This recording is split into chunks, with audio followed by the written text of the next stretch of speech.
thanks to the organizers for inviting me. I used to work at AT&T Labs, so I'm a member of DIMACS. So it's always a pleasure to come to a DIMACS workshop. Okay, so I will be talking about a problem that I worked several years back, and what is missing in that problem, and some new ideas and new thoughts going forward. This is a joint work. Some part of the things that I'll be presenting today is jointly done either only with Samir, or with Samir and Jian, or with Manish. And at some point of time, my main contribution is only that little dongle connector that connects your laptop to the VGA. That's my only contribution. He's too generous. Yes. So at some point of time, we all used to be at Maryland, and now I am at UMass Amherst. Jian is at Tsinghua, Manish is at Google, and Samir is the unfortunate one or the lucky one. He's sticking at Maryland. Okay. So when I was doing my PhD, like probably everybody, like most of people who do PhD, they have some favorite problem that they wish they could solve. So this was one of my favorite problem. So you have unrelated, so this is about unrelated parallel machine scheduling. So you have machines. These machines are unrelated in the sense that jobs, they can have arbitrary, they have different processing times based on the machine they are scheduled to. So for example, this job will have a processing time of 10 on the first machine, processing time of 2 on the second machine, and it cannot be processed at all to the third machine because maybe it doesn't have the data that's required to process the job on the third machine.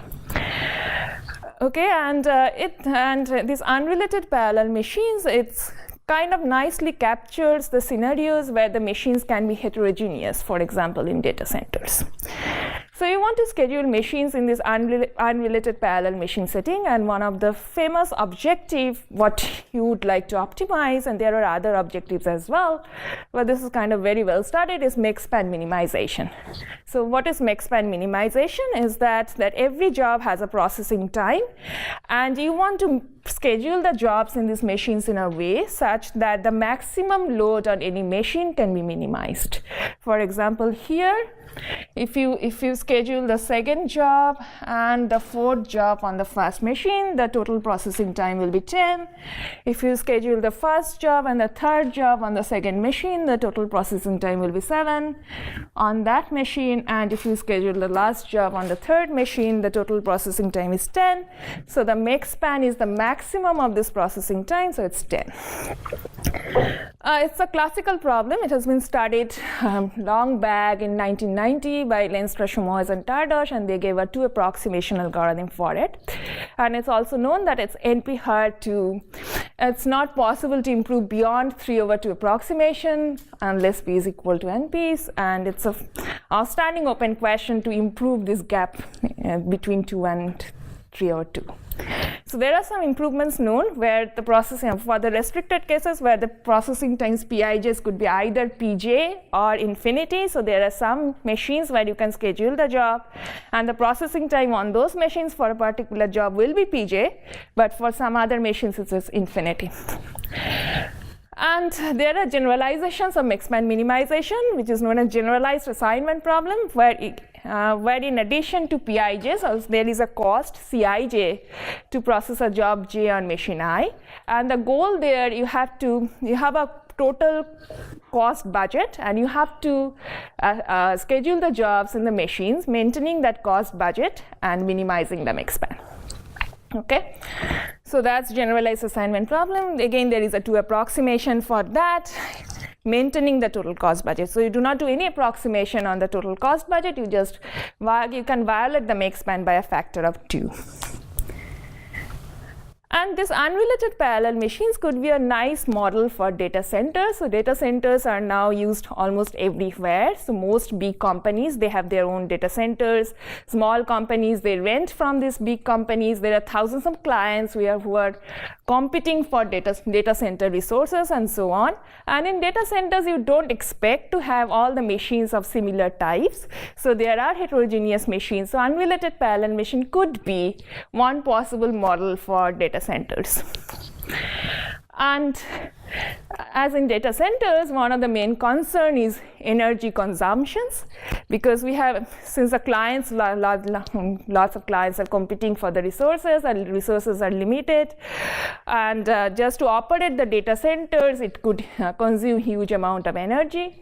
So what we were concerned about, we liked unrelated parallel machine scheduling, but we were concerned about how to use this nice model to incorporate the energy consumption issues, because just to run the machines in data centers, it consumes lots of energy.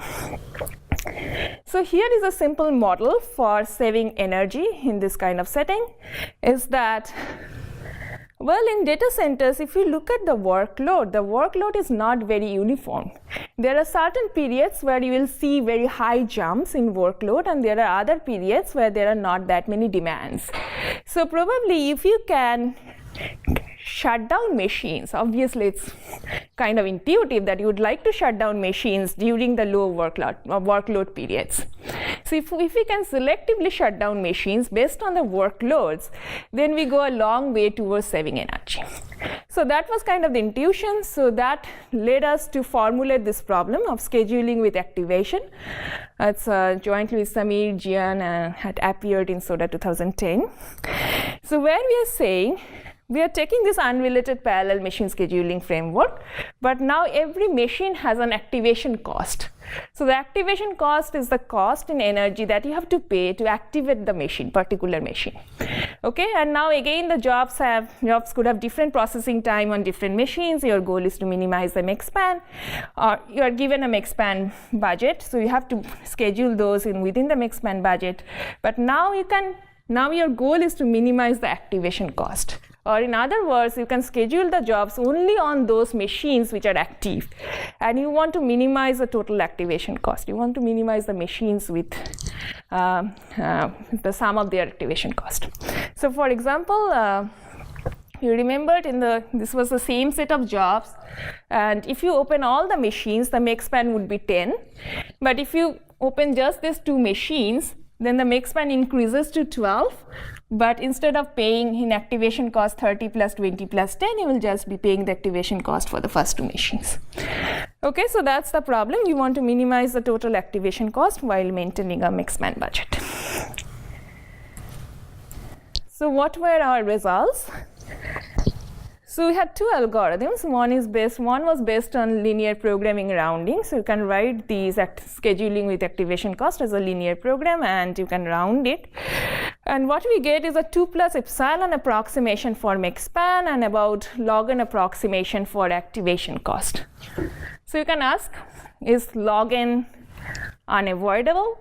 And it is unavoidable because you can reduce set cover to it, assuming the processing times are just 1 or infinity, 0 or infinity. And 2 is nearly what you, obviously it would be good to beat the factor 2, but then you have to improve on this outstanding open question for unrelated parallel machine scheduling for max-span minimization. And we do have a greedy algorithm which gets better than the LP rounding bound. So we have a 2 approximation for max-span and log n approximation for activation cost using a greedy algorithm. And we can extend this basic scheduling with activation cost problem to consider energy consumption for job processing, that now to process a job on a machine, you are also consuming energy. So your minimization objective is not just to minimize the total activation cost, but also to minimize the cost activation plus energy consumption for processing jobs.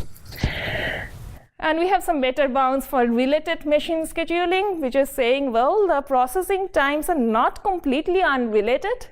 It's basically, every machine has different speed, and to process a job J on a particular machine, it's just Pj divided by the speed of that machine. And the techniques here can also be extended to multidimensional jobs when you are considering maybe not just CPU time, but also I/O time and something else. Okay. And subsequent to our works, there had been lots of work in this framework. For example, Samir with Jian, they had a paper where they extended to handle any arbitrary activation cost, where the activation cost could be a function of the load on the machine as well. And there has been lots of work on the online version as well, where the jobs are arriving online. Okay. So let me now talk a little bit about the linear programming. Though the linear programming rounding method gives slightly worse bound than the greedy algorithm, but it has a cute little idea which can be and has been used in other problems. So that's why I want to talk about the linear programming rounding. So here is the linear programming that you can write for the activation cost. So AI is the activation cost for machine I, and yi will be 1 if you open the machine I. So your sum over AI yi is the total activation cost that you are paying. That Cij Xij is just for paying. So Cij is the energy consumption for running the job j on machine I, and Xij is the variable which will be 1 if the job j is assigned to machine I. So that's the energy consumption for processing a job j on a machine I. So if you are considering the simple scheduling and activation, you can forget about that term. And this is just saying each job has to be assigned, and this is saying that the processing time, total processing time on job j should be bounded by the makespan bound if the machine is open. So if yi is equal to 1, then the makespan should be, then the total process load should be at most t, and if yi is 0, then obviously load should be 0. And this is saying that the job j can be only processed on open machine. Okay, so you have this linear program. So what was our idea? Our main idea was as follows, that you can solve this linear programming alloc session where xij's and yi's, instead of being 0 and 1, it can take any values between 0 and 1. And you can view it as a bipartite graphs where you have machines on one side and jobs on the other side, and you have an edge between job j and machine I if xij is greater than 0. And you are only considering machines where yi is greater than 0, which are fractionally open. Now you can take this bipartite graph, you can look at the basic feasible solution of this linear program, and you can decompose this graph into two simpler graphs, okay, G1 and G2. So what is G1? So G1 has this nice property that, well, G1 is just like so G1 has multiple components, and every component is very close to be a forest, that in the sense that it can have only one cycle. Okay, so every component in G1 is almost a forest, it can have only one cycle. And of course, because the structure is so simple, the rounding on G1 becomes very easy. And G2 has a nice property. So the nice property of G2 is that if you look at the xij variables here in G2 and the yi variables here in G2, they are very close. Okay, so this xij's will be very close to yi's by a factor of a. You can ignore a, so maybe you can think about that xij is equal to yi. Okay, so in G2 these xij variables are equal to yi. So why is this nice constraint to have? Because if you have xij is equal to yi, if you look at here the load constraints, xij pij less than equal to some t times yi, but now xij is equal to yi, so you put yi here, yi cancels. So what is it saying? It's saying that if you open a machine here in G2, then any job that is assigned to here in this G2 can be assigned to it without violating the load constraint. So that's a nice property that G2 has, that in G2 you do not even have to consider the load constraints. So basically in G2 what we have so if a machine is opened, we can schedule all the jobs fractionally assigned to it, which means in G2 you can think about the machines as sets and the elements as jobs. So it's a set cover problem. And I like it in the sense that it kind of captures the hard part of our problem. So the log n approximation is coming from set cover hardness, and we are exactly getting that in G2.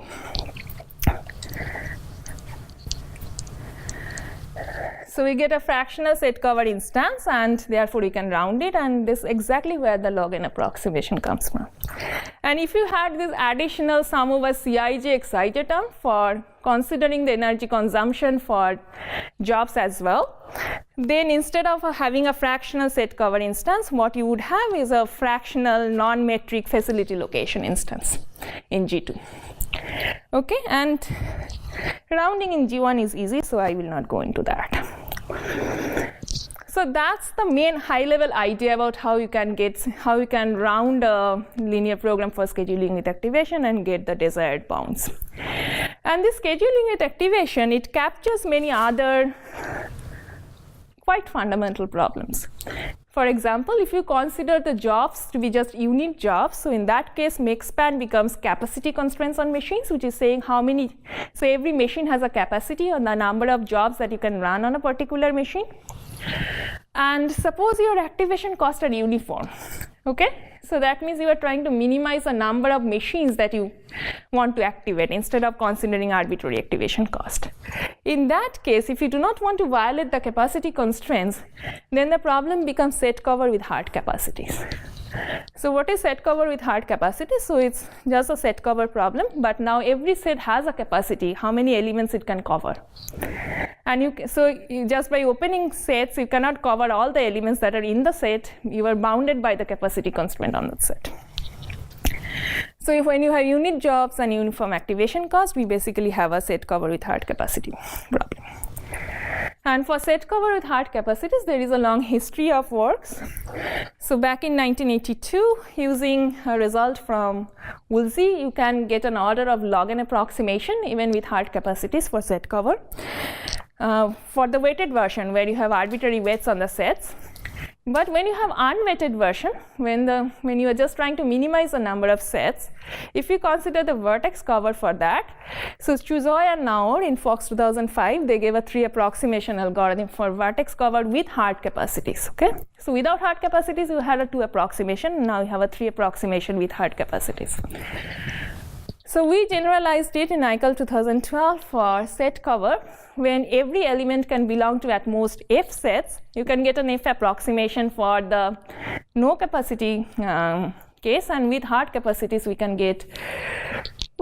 got around 6 F approximations. So the constants here are not very important. The important fact was that there was nothing before for set cover, and we get a order of F approximation for set cover with hard capacities. And subsequently, this constant has been improved to 2F approximation in SODA 2004 by Chiang, Gomans, and Wong. And in this year's SODA, in SODA 2017, there are 2 papers, one by Wong and the other by, well, I forgot to mention that author. He also gave it independently. They both get a F approximation. So there are 2 papers in SODA 2017.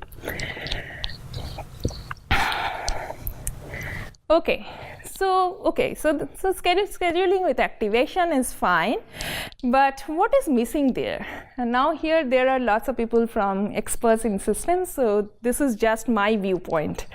Okay, so what I feel is missing in the scheduling with activation framework is that we are treating the machines kind of independently, kind of as independent entities.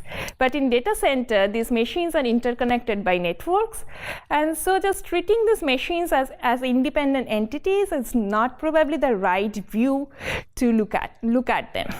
For example, we are saying a job J, it can be processed in a subset of the machines and not in the others, maybe because we think that this job J, whatever the required data, is only available in a subset of machines and not in the others, and that's why the job J cannot be processed in the other machines. But that kind of restrictive. You can probably transfer the data from one machine to other using the data center network and use that to even have a better scheduling.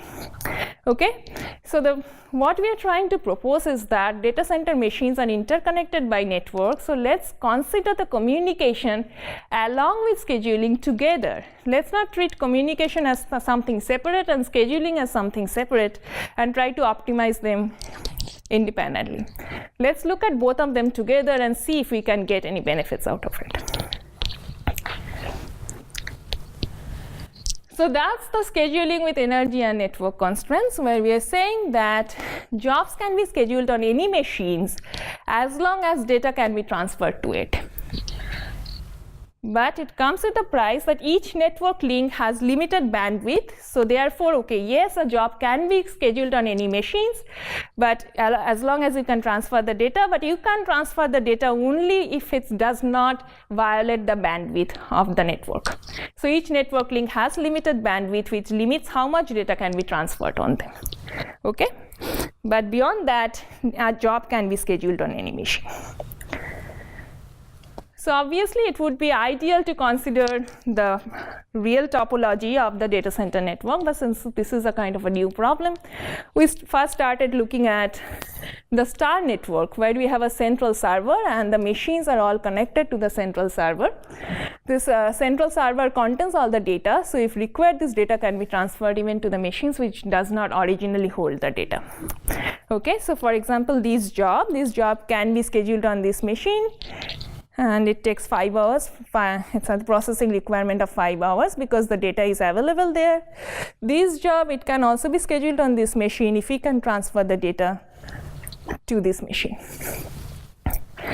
So now again, our goal is to activate minimum number of machines, or if you have arbitrary activation cost, to minimize the total activation cost.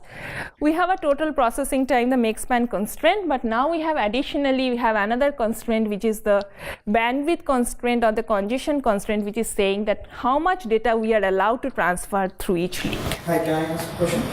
Yes, so generally link has a bandwidth, there is a bandwidth limit, but essentially it boils down to the communication time. So there's no limit on the data you can transfer, it just increases the time. So in some sense, that generally basically boils down to the increase in computation time essentially. So it's a good question. At this point, we are right now so this is a simplified model of considering networking constraints with the scheduling constraints, where we are assuming, okay, to transfer the data, it's basically does not take that much time, but how much amount of data we can transfer depends on the link bandwidth. But if you look at the end, I have a list of open problems, and there that communication delay is one of the problems that we'd like to handle along with scheduling. Yeah, so this is a simplified version, but here we are trying to make an attempt to combine scheduling and networking constraints. And the way we are trying it, that we are posing this congestion constraint or the bandwidth constraint, and the amount of data that we are saying that can be transferred through each link is bounded by this network constraint.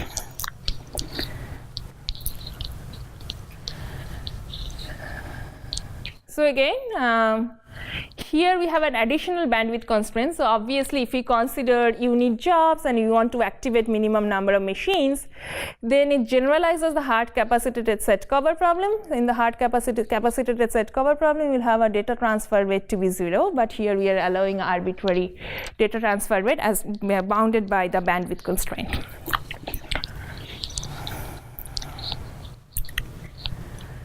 Okay, so what is the result that we have? This is a joint work with Manish Purohit, who is right now at Google, but used to be at Maryland.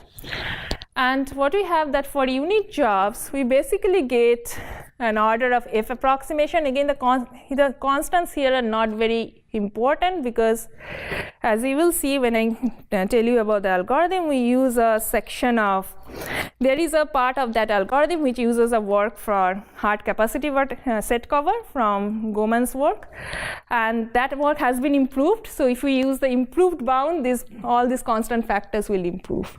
Okay, so just these constant factors are not very important.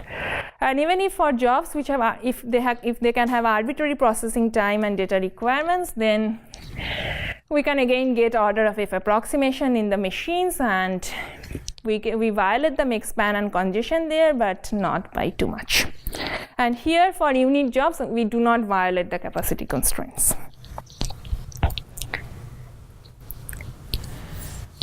Okay, so let's look at the main ideas here. So again, you can write a LP. So here you are trying to minimize the number of machines, number of active machines, and what is this constraint saying? Now you have two types of variables. Previously you just had xij, which is saying job j can be scheduled on machine I if xij is equal to 1. And now you have two types of variables. So xij is saying job j is assigned to, can be scheduled on machine I if machine I has the required data to process the job j. Okay, so it's like, you can think about this is like internally, so these are internal variables. And zij's are the variables which are saying that the job j is processed on machine I doesn't have the data. So in order to process the job j on machine I, you have to transfer data from somewhere else to that machine. Okay, so zij you can think about their external variables. So this constraint is saying that the internal plus external variables for each job j has to be greater than or equal to 1. So each job has to be processed. And this is again saying you can process the job j on a machine I if the machine I is open, and this is saying this is the capacity constraint and this is the bandwidth constraint. So the bandwidth constraint is only required to handle these external variables and doesn't have the internal variables in it.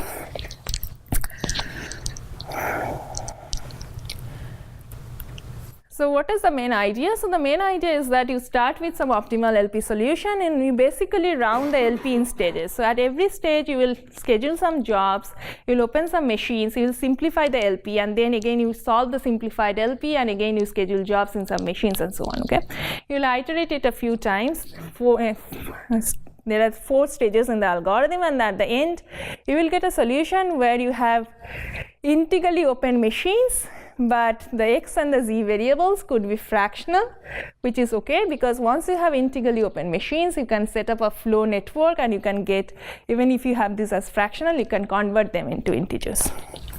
So all you have to worry about is to get an integral solution for the y variables, like the machine variables, and for x and g, these are okay to be fractional.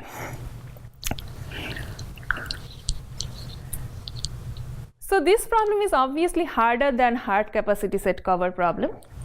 But what is the main difference? So the main difference from hard capacity set cover problem is that in hard capacity set cover problem, you won't have these zij variables. So if you open the machines for which yi is at least 1 over f, so each job j has data in at most f machines. So if you just open the machines which have yi to be greater than or equal to 1 over f, you would like to open just those machines because you want to compare it with the optimum LP solution. Then you are guaranteed that for every job j, it will have at least one machine open in which it is fractionally assigned to it. Okay, so for every job j, it will be incident on at least one open machine, and that's kind of important for any of the algorithms for this hard capacity set cover problem to charge, so that when you open some extra machines, you can charge it to those machines for which the fractional value is at least 1 over f.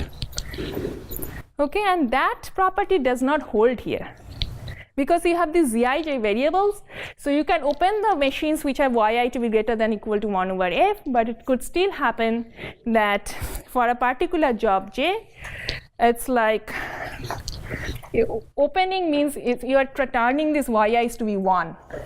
Okay, just by opening the machines which are greater than or equal to 1 over f, there might be some job which is not incident on any of these open machines. Okay, so the charging scheme becomes more difficult.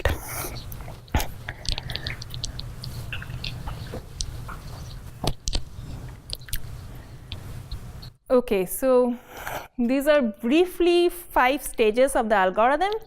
So in the first stage, we do open all the machines yi which have high fractional values.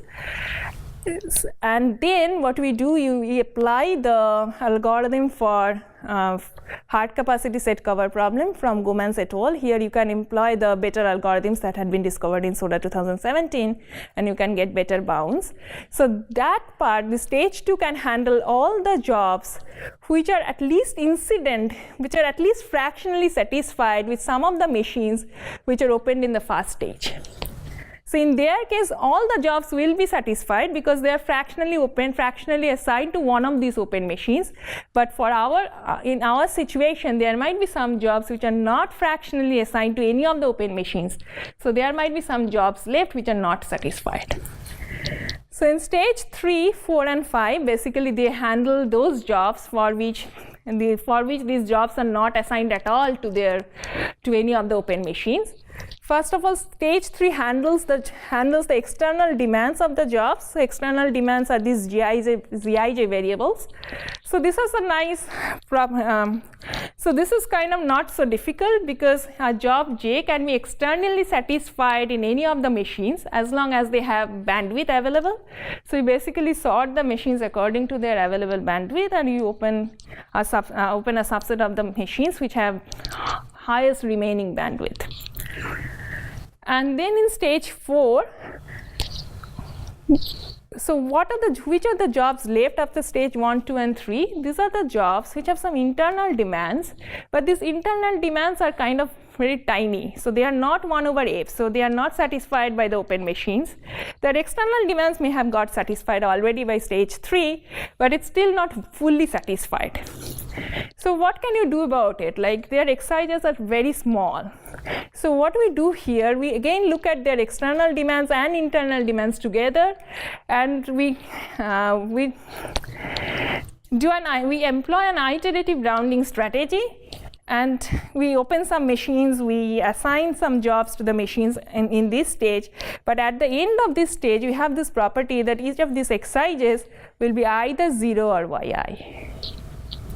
And once you have this Xijs either 0 and Yi, you are basically back to the scheduling with activation problem scenario where you have either Xijs to be 0 or Yi in G2.